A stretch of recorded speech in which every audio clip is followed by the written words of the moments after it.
yang dukun kaya dengan peng harum, kan penuh balun dengan peng riba. Yang dukun kaya tapi harta tergurung, kapten tak perumun gurung selingkah. Yang dukun malam kontre pataya, kan wak ketiah serban taule. Yang dukun malam adab kelimah, ujub tak berubah ta'zim kuburai. Guna pakaian hana berkat, guna ibadat hana ilmu, guna malam hana adab, guna pangkat dua kuburai.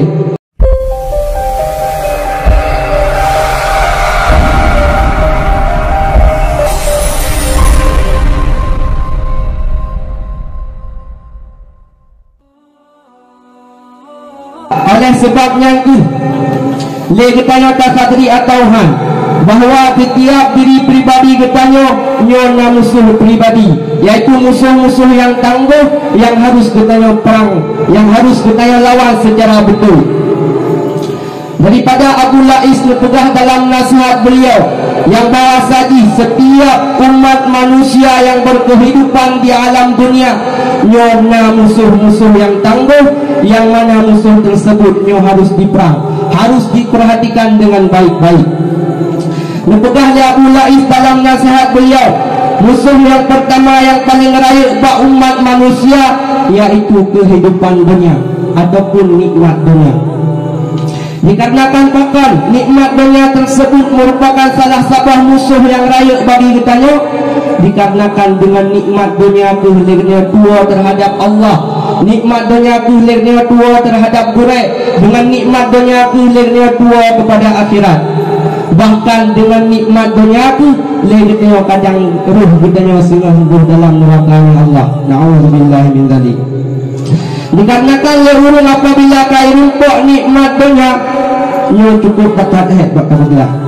Apabila sira manusia kai rumpuk yang namanya kesenangan ataupun nikmat dalam dunia, nyo manusia tersebut menurut adat nyo pasti celaka.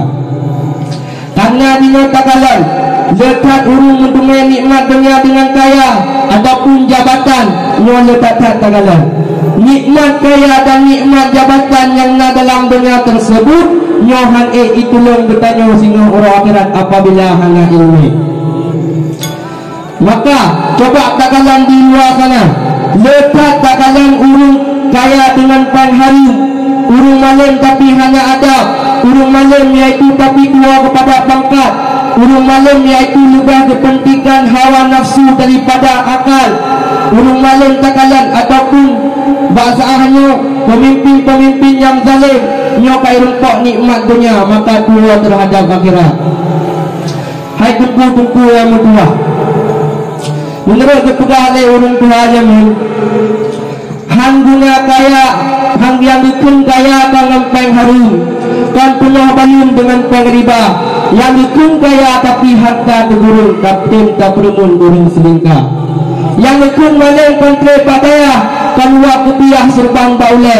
Yang dukun malam adab kelimah, ujub tak berubah ta'zim kuburai. Guna pakaian hana berkat, guna ibadat hana ilmu, guna malam hana adab, guna pangkat dua kuburai. Nyo buat kapal makna tersebut. Apabila kata rumpuk kesenangan dunia, maka dirinya kebiasaan tua terhadap akhirat. Hadirin para tulabah yang dirahmati oleh Allah Subhanahu wa taala. Adapun yang kedua musuh yang paling raya dalam pribadi umat manusia nepegah oleh Abu Lais dalam nasihat beliau yaitu hawa nafsu bertanya.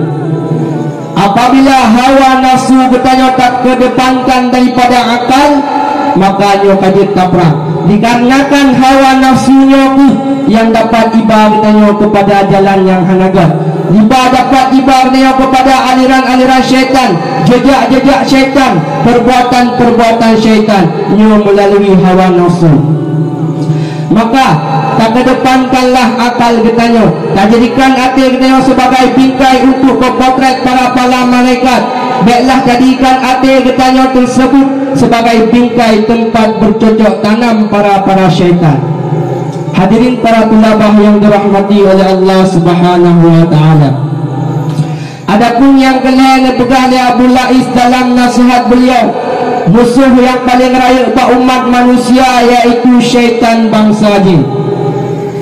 Syaitan bangsa jin kata bersama-sama katanya tuku yang bahawa syaitannya merupakan musuh yang nyata bagi katanya, dan katanya harus lawan bisikan-bisikan daripada syaitan ataupun daya dorong daripada syaitan.